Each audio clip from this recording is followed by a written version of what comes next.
Iran oil కొనే దేశాల మీదన ఆంక్షలు పెడుతోంది అమెరికా. సరే రష్యా కొనదు, ఎందుకంటే వాళ్ళ దగ్గర ఆయిల్ ఉన్నప్పుడు. చైనా ఎక్కడున్నా కొంటది, వాళ్ళకి అవసరం కాబట్టి. ప్రపంచంలోనే అతిపెద్ద జనాభా కలిగినటువంటి దేశం కాబట్టి. అయితే చైనా మీదన ఆంక్షలు పెడతానన్నా భయపడట్లేదు. 100% పన్నులేస్తానన్నా భయపడట్లేదు. ఎందుకంటే క్రిందటిసారి 500% పన్నులేసిన అమెరికా దానంతట అదే దిగొచ్చింది. చైనాని ఏం పీకలేదని దానికి అర్థమైపోయింది. చైనాలోనే వాళ్ళ మ్యానుఫ్యాక్చరింగ్ సెక్టర్ అంతా ఉంది. కాబట్టి ఆ చైనా మీద ట్యాక్స్‌లేస్తే అమెరికా వాడే నాశనం అవుతాడని, అది మళ్ళీ ఈయనే ఎళ్లి విత్‌డ్రా చేసుకొచ్చినట్టు పరిస్థితుంది. రెండోసారి, మూడోసారి అన్న వార్నింగులు తప్ప ఏం పీకుతున్నది ఏమీ లేదు. ఇప్పుడు చైనా మళ్ళీ ఇరాన్ ఆయిల్ కొంటానే ఉంది. ఎలాగా? త్రూ పాకిస్తాన్ వైపు నుంచి బై రోడ్, ట్రైన్ మార్గాల ద్వారా కొంటోంది.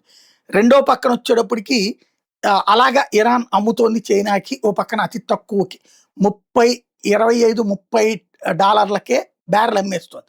తద్వారా చైనా అది తీసుకుని అది మళ్ళీ $100 అమ్మితే ఇదే యూరప్ దేశాలు కొనుక్కుంటాయి పిచ్చెదవలు. అదొక ఆస్పెక్ట్. రెండోది వచ్చేటప్పటికి ఇరాక్ అనేటటువంటిది అమెరికా చెప్పు చేతల్లో ఉన్నటువంటి దేశం కదా. ఇరాక్ పాలకులను కూడా తనే డిసైడ్ చేస్తుంటది కదా. ఆ ఇరాక్ జెండాలు పెట్టుకుని ఇప్పుడు ఆయిల్ ట్రాన్స్‌పోర్టేషన్ అన్నటువంటిది చేస్తోంది ఇరాన్. అది తాజాగా అక్కడ ఆ హార్ముజ్ జలసంధి దగ్గర ఉన్న షిప్‌ని టచ్ చేసినప్పుడు తేలిన కొత్త విషయం.